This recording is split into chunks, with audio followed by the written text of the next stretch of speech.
एक रोज भगवान भोलेनाथ कैलाश पर्वत से पृथ्वी की ओर जाने लगे। उन्हें जाता देख माँ पार्वती बोली, भोलेनाथ आप कहाँ जा रहे हैं? मैं पृथ्वी भ्रमण पर जा रहा हूँ। मैं भी आपके साथ चलूंगी। लेकिन देवी, आप चलकर क्या करेंगी? वो मैं नहीं जानती, बस मुझे भी आपके साथ जाना है। देवी पार्वती नहीं मानी और वो भी उनके साथ चली गई। घूमते घूमते पार्वती जी को भूख लगने लगी। वो महादेव से बोली, महादेव मुझे भूख लगी है, मुझे खीर खांड का भोजन करना है। ये सुनकर वो थोड़े आगे आए। उन दोनों ने आम इंसान का भेष ले लिया। शिवजी ने एक बड़े से घर का दरवाजा खटखटाया, जहाँ से एक सेठानी बाहर निकली। कहिए क्या चाहिए? हमें खीर खांड का भोजन करना है। खीर खांड का भोजन करना है तो अपने घर जाकर खाओ, मेरे यहाँ क्यों मांगने चले आए?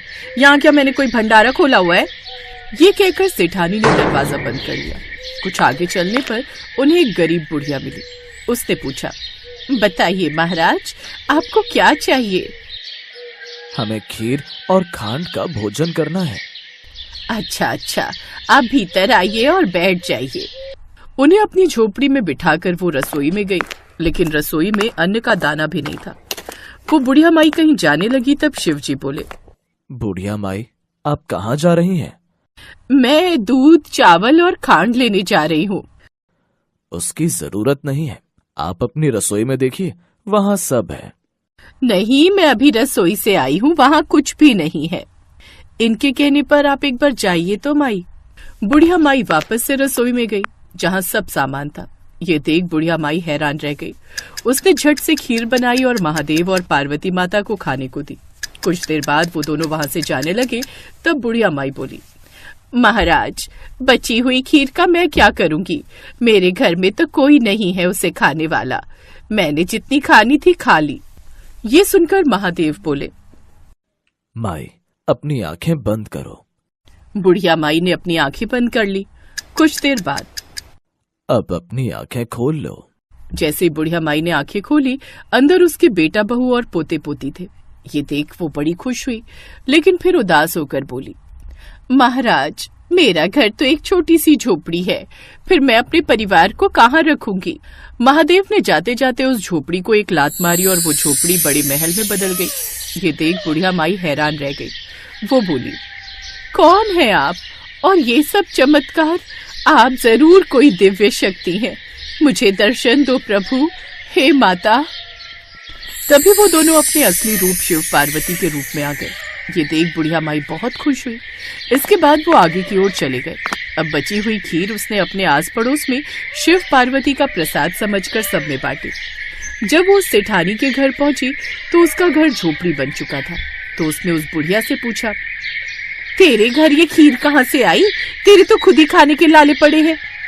मेरे यहाँ पार्वती माता और शिवजी आए थे, उन्होंने ही मुझे ये सब दिया है। और तेरा घर इतना बड़ा महल जैसा कैसे बन गया? बताया तो, ये सब महादेव और माता पार्वती जी के आशीर्वाद से ही हुआ है। ये सुन सेठानी दौड़ी दौड़ी उस ओर गई जहाँ महादेव और पार्वती जा रहे थे। उसने उनको रोककर पूछा, महादेव मेरा धन आपने उनको क्यों दे दिया? तब महादेव बोले, मैंने तो न उठाया न दिया, उसने हाँ की इसलिए उसकी हाँ हो गई, और तूने ना की तो तेरी ना हो गई। महाराज कुछ तो करो।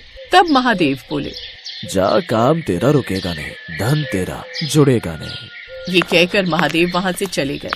और सेठानी अब दिन रात मजदूरी करती रहती, लेकिन फिर भी उसकी कमाई कहीं न कहीं खत्म हो जाती। उधर बुढ़िया माई, जिसके पास आज तक कुछ नहीं था, वो अपनी नेकी के कारण अब काफी अमीर हो गई थी और उसके पास उसका भरा पूरा परिवार भी था, जिसके साथ वो खुशी खुशी रहने लगी। आज की हमारी दूसरी कहानी एक शिवपुरी नाम के गांव की है, जहाँ एक नारायण नाम का ब्राह्मण रहता था। उस ब्राह्मण का माधव नाम का पुत्र था, जो बुरी संगत में फंसकर पाप करने लगा था। वो असत्य बोलता, मदिरा पान करता, चोरी डकैती करता और लोगों को लूटता। ये सब पाप वो करता था। और एक रोज उसके परिवार वालों को उसके इस पाप कर्म का पता चला, तो उन्होंने अपने पुत्र को अपने घर से बाहर निकाल दिया। अब माधव दूसरे नगर में चला गया। अपना पेट भरने के लिए वो भीख मांगने लगा। बहुत भूख लगी है, कुछ खाने को दे दो। ये ले 2 रोटी, इसे खा ले। अब वो इसी तरह हर रोज भीख मांगता, लेकिन जो पाप उसने किए थे उसके फल स्वरूप उसके शरीर में कोढ़ निकल आया। उसके शरीर के अंग गलने और सड़ने लगे, जिससे वो अत्यंत दुखी रहने लगा। अब वो एक नदी किनारे एक कुटिया बनाकर उसमें रहने लगा। एक रोज, बड़ी प्यास लगी है, नदी से मटके में पानी भरकर ले आता हूँ। अब ऐसे ही वो हर रोज करता, नदी से मटके में पानी भरकर ले आता, जिससे कुछ पानी रास्ते में एक शिला पर गिर जाता। ऐसे ही एक रोज वो जल भरकर लाया और शिला पर रखा ही कि तभी उसके प्राण निकल गए। फिर आकाश से एक विमान आया और उसमें से दूत बाहर आए। तभी वहाँ शिव दूत आए और उन दूतों से बोले, ठहरो, तुम इसे नहीं ले जा सकते। ये नर्क का नहीं बल्कि शिवलोक का अधिकारी है। इसने सारी उम्र बड़े पाप किए। इसके पाप कर्मों के फल स्वरूप इसके परिवार ने भी इसे त्याग दिया, इसीलिए ये नर्क योग्य है। हम सब जानते हैं, लेकिन इसके सभी पाप धुल चुके हैं। जाने अनजाने में ही सही इसने इस वृक्ष के नीचे दबी शिला को जला दिया। ये कोई साधारण शिला नहीं बल्कि शिवलिंग है। साथ ही इस वृक्ष के नीचे महादेव और मां पार्वती की मूर्ति भी है, जिसकी जाने अनजाने इसने पूजा की है। इसीलिए अब ये यमलोक का नहीं बल्कि शिवलोक का अधिकारी बन गया है। आज की हमारी तीसरी कहानी इस प्रकार है। एक बार की बात है, एक रोज शिव और पार्वती पृथ्वी लोक पर भ्रमण के लिए निकले हुए थे। माँ पार्वती ने देखा कि चारों ओर सूखा पड़ा हुआ था और हर तरफ हाहाकार मची हुई थी। लोगों को पानी पीने को नहीं मिल रहा था। एक बूढ़ा आदमी प्यास से तड़प रहा था। पानी, पानी, पानी। प्यास से तड़पते हुए उस बूढ़े आदमी की मौत हो गई। नहीं नहीं बाबा, आप हमें छोड़कर क्यों चले गए? हे भोलेनाथ, ये कैसी सजा मिल रही है हमें, जो पानी की बूंद बूंद के लिए भी तरसना पड़ रहा है। ये सब लोग कितने दुखी हैं, इन्हें कितने कष्ट है। फिर वो कुछ दूरी पर और आगे चले, तभी माँ पार्वती की नजर एक किसान पर गई जो कड़ी धूप में भी हल जोत रहा था। ये देख माँ पार्वती ने शिव जी से कहा, स्वामी, जहाँ मनुष्य को पीने का पानी तक नहीं मिल रहा है, वहीं ये बेचारा किसान इतनी कड़ी धूप में इतनी मेहनत कर रहा है। इसके पीछे इसका एक तात्पर्य है देवी। वह ये कार्य इसीलिए कर रहा है ताकि खेत जोतने की उसकी ये आदत छूट ना जाए। कैसा तात्पर्य स्वामी? उस मनुष्य को देख माँ पार्वती को उन पर दया आ गई और उन्होंने उसकी मदद करने की सोची। स्वामी, सब प्यास के मारे इतने तड़प रहे हैं, फिर आप वर्षा क्यों नहीं कर देते? नहीं देवी, अभी वो समय नहीं आया है। जैसे ही वो समय आएगा हम वो कार्य भी अवश्य करेंगे। भोलेनाथ ऐसे तो मानेंगे नहीं। तभी माँ पार्वती को एक युक्ति सूझी।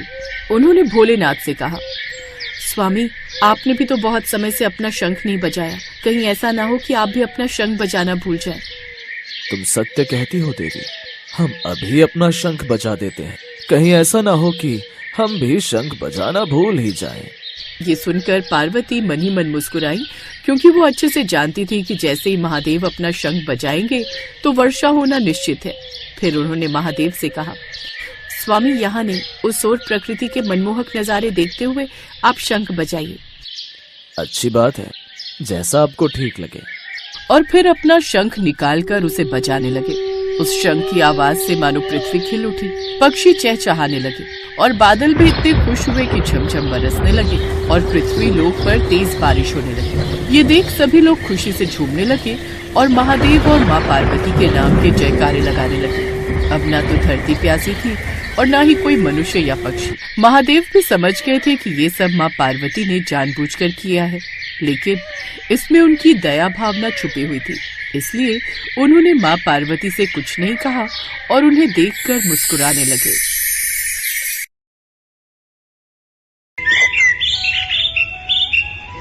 माँ पार्वती ने भगवान शिव से एक प्रश्न पूछा, जिसके बाद भोलेनाथ ने एक कथा सुनाई और अमर हो गया कबूतर का जोड़ा। उसी अमर कथा से जुड़ी है ये पौराणिक कथा। एक बार नारद मुनि कैलाश पर्वत पर भगवान शिव से मिलने पहुँचे। नारायण नारायण, प्रणाम माते। आइए देवर्षि नारद, कैसे आना हुआ? माते, मैं तो भगवान शिव और आपके दर्शन करने आया हूँ, पर महादेव कहीं दिखाई नहीं दे रहे। वे तो भ्रमण के लिए गए हैं, कुछ देर में लौटेंगे। देवर्षि नारद माँ पार्वती से वार्तालाप करने लगे। तभी उन्होंने माँ पार्वती से पूछा, माते, क्या आप अमर कथा के बारे में जानती हैं? अमर कथा? वो कौन सी कथा है? उसके बारे में तो मैं नहीं जानती।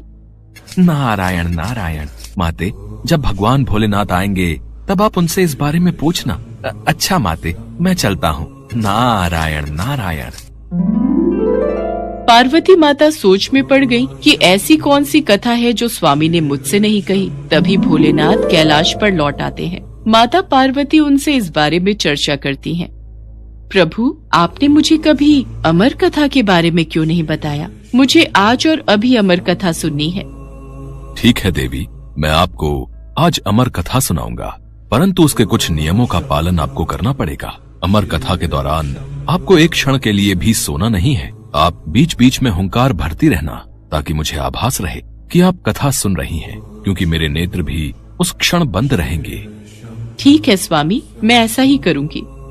भगवान शंकर ने माता पार्वती से एकांत और गुप्त स्थान पर अमर कथा सुनने को कहा, जिससे कि अमर कथा कोई अन्य जीव न सुन पाए, क्योंकि जो कोई भी इस अमर कथा को सुन लेता है वो अमर हो जाता। इसके पश्चात शिवजी देवी पार्वती को अमर कथा कहने एक गुफा में ले गए। पुराणों में कहा जाता है शिवजी ने देवी पार्वती को अमरनाथ की गुफा में अपनी साधना की अमर कथा सुनाई थी, जिसे हम अमृतत्व कहते हैं। प्रचलित कथा के अनुसार भगवान भोलेनाथ ने अपनी सवारी नंदी को पहलगाम पर छोड़ दिया, जटाओं से चंद्रमा को चंदनवाड़ी में अलग कर दिया और गंगा जी को पंचतरणी में तथा कंठाभूषण सर्पों को शेषनाग पर छोड़ दिया। इस प्रकार इस पड़ाव का नाम शेषनाग पड़ा। अगला पड़ाव गणेश पड़ता है। इस स्थान पर भोलेनाथ ने अपने पुत्र गणेश को भी छोड़ दिया था, जिसको महागुणा का पर्वत भी कहा जाता है। पिस्सू घाटी में पिस्सू नामक कीड़े को भी त्याग दिया। इस प्रकार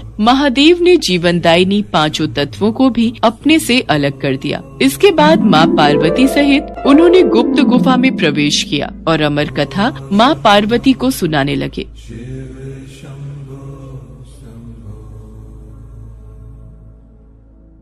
पर कथा सुनते सुनते देवी पार्वती को नींद आ गई और वो सो गईं, जिसका शिवजी को पता नहीं चला। भगवान शिव अमर होने की कथा सुनाते रहे। उस समय 2 सफेद कबूतर शिवजी से कथा सुन रहे थे और बीच बीच में गूं गूं की आवाज निकाल रहे थे। शिवजी को लगा कि माता पार्वती कथा सुन रही हैं और बीच बीच में हुंकार भर रही हैं। इस तरह दोनों कबूतरों ने अमर होने की पूरी कथा सुन ली थी। कथा समाप्त होने पर शिवजी का ध्यान देवी पार्वती की ओर गया, जो सो रही थी। अरे, देवी पार्वती तो गहरी निद्रा में है, तो फिर ये हुंकार कौन भर रहा था?